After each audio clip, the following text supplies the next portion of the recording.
வணக்கம், நான் உங்கள் யஷ்வந்த் குமார். எனக்கு நம்ம சேனலில் வெண்டைக்காய் துவையல் செய்கிறது எப்படின்னு பார்க்க போகிறோம். இது ஒரு ஈஸியான ரெசிபி. அது மட்டும் இல்லாமல் நிச்சயமாக இதோட சுவை கண்டிப்பாக உங்களுக்கு ரொம்ப பிடிக்கும். இப்போ இதுக்கு தேவையான இன்க்ரீடியன்ஸ் எல்லாம் ரெடியாக இருக்குது. ப்ரிப்பரேஷன் ஸ்டார்ட் பண்ணிவிடுவோம். ஃபர்ஸ்ட் இந்த பேனில் 1 டேபிள் ஸ்பூன் அளவு உளுத்தம்பருப்பு சேர்த்துக்கலாம்.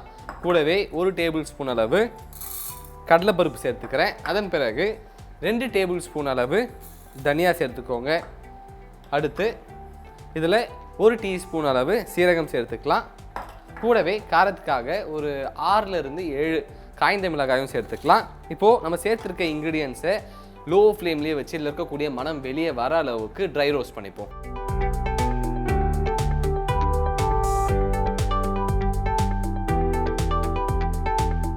நம்ம சேர்த்துருக்க இன்க்ரீடியன்ட் நல்லா ட்ரை ரோஸ்ட் ஆகிடுச்சு. அது மட்டும் இல்லாமல் இதில் இருக்கக்கூடிய மனமும் வெளியே வர ஆரம்பிச்சிருச்சு. இப்போ இதை எடுத்து ஒரு பிளேட்டில் மாற்றிக்கோங்க.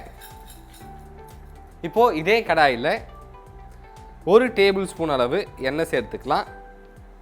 எண்ணெய் நல்லா சூடானதன் பிறகு ஒரு 10லிருந்து 15 பல்லு பூண்டு சேர்த்துக்கோங்க. அதன் பிறகு இதில் ஒரு 10 சின்ன வெங்காயமும் சேர்த்துக்கலாம். இது கூடவே ஒரு 1/4 கிலோ வெண்டைக்காயும் நல்லா நறுக்கி சேர்த்துக்கோங்க. இப்போ நம்ம சேர்த்துருக்க இன்க்ரீடியண்ட்டில் உள்ள ஈரப்பதம் முழுமையாக எவாப்ரேட் ஆகிற அளவுக்கு இதை லோ ஃப்ளேம்லேயே வச்சு அடுத்து ஒரு 10லிருந்து 15 நிமிடம் இதை நல்லா வதக்கிக்கலாம்.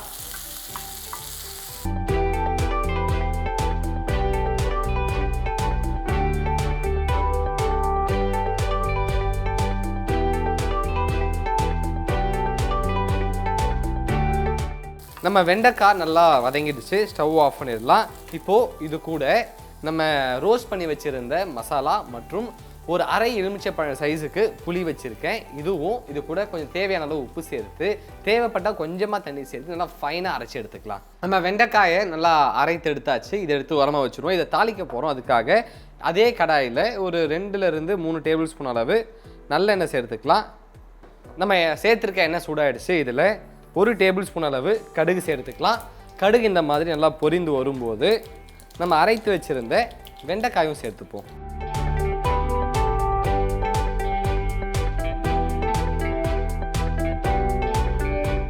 இதை அடுத்து ஒரு 2லிருந்து 3 நிமிடம் லோ ஃப்ளேம்லேயே வச்சு நல்லா குக் பண்ணிக்கோங்க. இன்னொரு முக்கியமான விஷயம், இது கீழே அடி பிடிக்கும். அதனால் கை விடாமல் கிளறிக்கிட்டே இருங்க.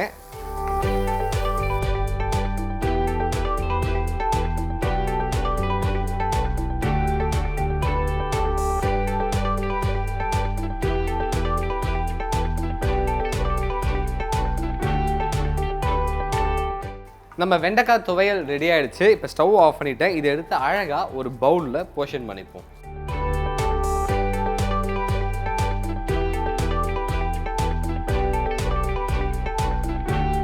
ரொம்பவே சுவையான சுலபமான வெண்டைக்காய் துவையல் ரெடி ஆகிடுச்சு. இந்த ரெசிபி உங்களுக்கு பிடிச்சிருக்கோம் நம்புறேன். மறக்காமல் வீட்டில் ட்ரை பண்ணி பாருங்கள். ட்ரை பண்ணி பார்த்துட்டு உங்களுடைய ஃபீட்பேக்கை கீழே கமெண்ட் பண்ணுங்கள். இதே மாதிரி இன்னும் சூப்பர் ரெசிபியோட உங்களை நான் சந்திக்கிறேன். தென் பாய் ஃப்ரம் யஷ்வந்த்.